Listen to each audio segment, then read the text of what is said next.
The beginning of a new dynasty is here.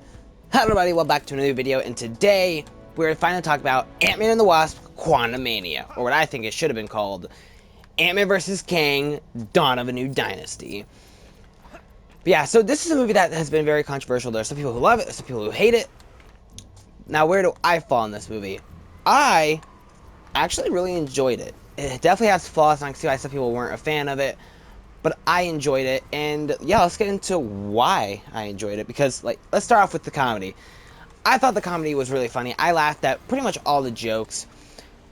Now, I didn't laugh as much as I did throughout the first two films. I think this is the one that was the least funny, but it could be because it's supposed to be pretty dramatic too. But I still enjoyed it.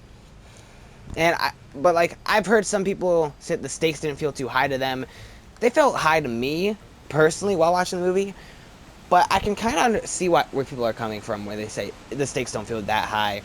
And the entire cast was great. Paul Rudd was great, Evangeline Lilly, Michael Douglas, Michelle Pfeiffer, the newcomers, Catherine Newton, who I believe that's her name, plays Cassie. Even though she was recast, she was played by someone else in Endgame. What's her name? I think it was Emma something. If I remember, I'll put it up on screen.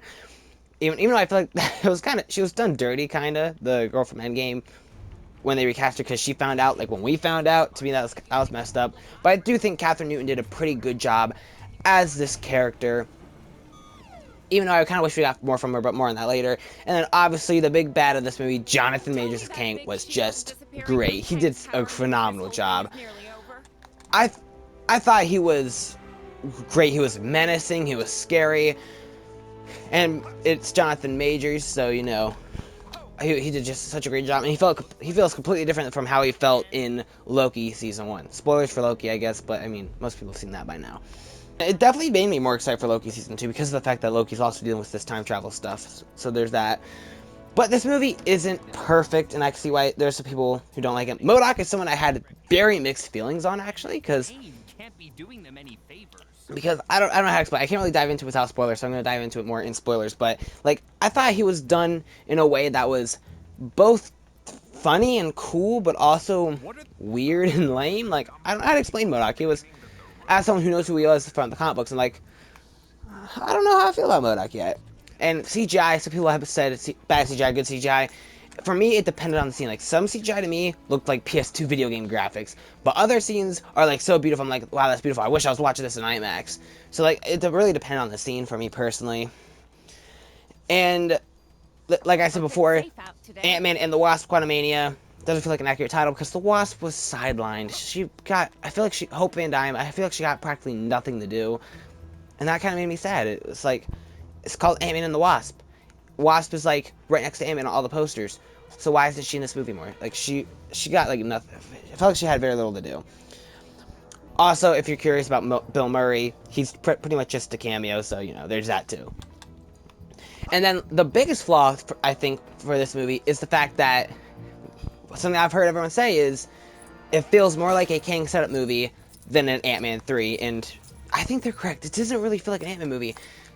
Some characters that were in the first two are not in this movie, which I'll dive into more in spoilers. Not to mention, it does feel higher in scale, and it didn't focus on Scott, Hope, and Cassie like I was hoping it would. It focused on Kang. Kang is scary. He's dangerous. He's powerful. We have to beware Kang. I mean, and it's just Scott and Hope and Cassie and Hank and Janet are the ones who are yeah, this guy is kind of nuts. Instead of being having Scott be I want to make up for all the time I missed with my daughter, and Scott and Hope having this fun relationship, since we didn't see much of them having a happy relationship in the previous films. So I was kind of hoping for that, and we didn't get that. I still enjoyed the movie, but it definitely feels more like King setup than it feels Ant-Man 3. I hope it's not the last Ant-Man movie because of the fact that it doesn't feel like Ant-Man 3, the send-off for the Ant-Man franchise. It felt like Kang setup, which, I mean, it is kind of supposed to be that because it is the beginning of Phase 5, but still. So, and that is going to cause mixed feelings. I know some people who love the Ant-Man movies and were not looking forward to this movie because they love the fact that that the first two were small-scale comedies. That's what they liked about it. And this movie is way more high-scale, setting up things for the future. So if you're one of those people, I don't think you're gonna like this movie. You're either gonna be disappointed, or you're just gonna it's gonna be your least favorite. But I've also known some people who hate the Ant-Man films because of the fact that they felt so small scale. Which, I mean, I don't personally understand. I love the first two Ant-Man movies because of the fact that they were small scale. But there are some people who felt that way about the movies. And if you felt that way, you're going to like this one probably the most because it doesn't feel small scale. It feels like a setup to Avengers, Kang Dynasty. And yeah, that was okay. It's still enjoyable, but I would have preferred if it focused on Ant-Man, Scott. Ant-Man, Scott, and Cassie.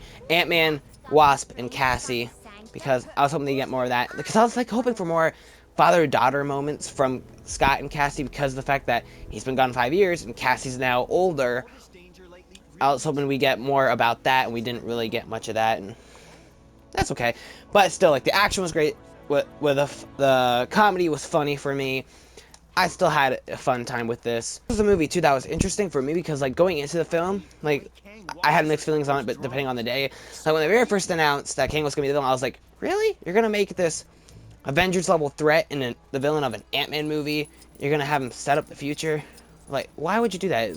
To have Ant-Man 3 be Ant-Man 3. But then I started thinking about it, I was like, well, actually, because of the fact that Scott lost 5 years with his daughter, he lost time with his daughter, and they've started exploring, scratching the surface of the quantum realm, which was introduced in the Ant-Man franchise, that actually does make sense for a continuation of the story.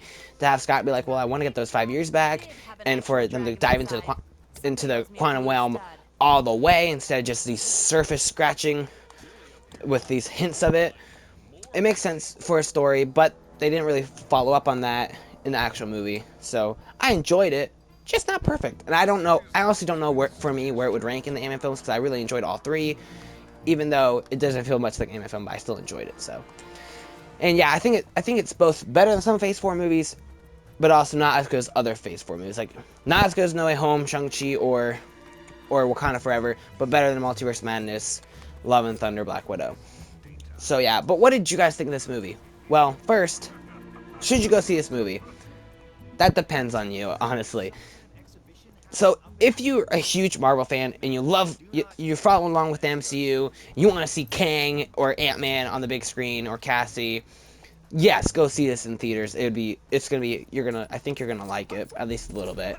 If you're someone who's not a fan of the MCU and you're more of a casual fan who you check out some things here and there, then wait for it to come to Disney Plus. Wait for it streaming or digital DVD, whatever you do.